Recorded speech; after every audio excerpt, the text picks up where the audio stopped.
क्यान्सरको पनि निको हुन्छ यो चाहिँ क्यान्सरको पनि निको हुन्छ अनि महिलाको त्यो पार्टीघरमा टिम्बुर पलाएको त्यो सबै निको हुन्छ। अब एकजना भाइको झन् त्यो खोटाङको भाइको छ लेबरै थिएन, त्यो लेबरै पलाएछ। यो जिउ पोलेको ओरेको यो मुटुहरू पोल्ने यो जम्मै भएको त अब अरूलाई के भयो, मलाई चाहिँ फिरिसै भयो यो चिदाले। म मरिसकेको, पिसाबै थन्निएको मेरो त किन लाजमा निकासको बिचरा मेरो पिसाबै नजाने। जब यो दबाई खाएपछि खुल्ला खाम भएर गयो। अनि पहिला मेरो बाजे त अब बनझागरी लानु भएको नि त 3 वर्षसम्म। बाजेलाई हजुर बनझागरीले चाहिँ अनि कहाँ हरायो भन्दाखेरि चाहिँ 3 वर्षपछि फिर्ता आउनुभयो। 8 वर्षमा बनझागरी लिएर गएको अनि पछि आउनुभयो 9 वर्षमा 11 वर्षमा आउनुभयो। 11 वर्षमा आउँदाखेरि यही जडीबुटीहरू सिकेर आउनुभयो। बनझागरी त चिन्छ, अब मैले त देखेको छ बनझागरी।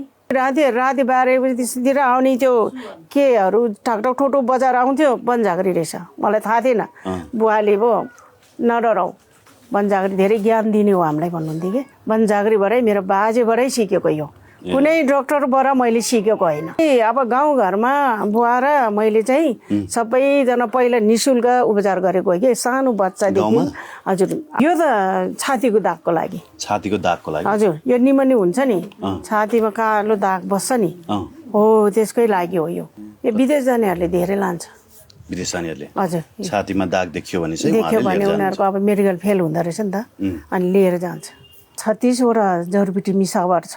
18वटा रोग निको हुन्छ यसले। सुगर, प्रेसर, अब माइग्रेन, डिप्रेसनमा जाने, थाइरोइड, प्यारालाइज भएर भएको नसा खुम्चिएको त निको हुन्छ। उठेर हिँडिरहेको छु यसैले। हजुर हात खुट्टा झमझमाउने, नसाहरू दुख्ने, यो त थाइरोइड र कोलेस्ट्रोल चाहिँ खुलुत्तै जान्छ। बेलको गेडा हो यो चाहिँ, हर्रो बर्रो घुर्जुको लाएर। यसले चाहिँ अब भनौँ न पहिला अब कोरोनामा पनि धेरै गयो मेरो, मैले लिएर आएको यो। अनि मेरो नम्बर चाहिँ 98 41 67 61 50।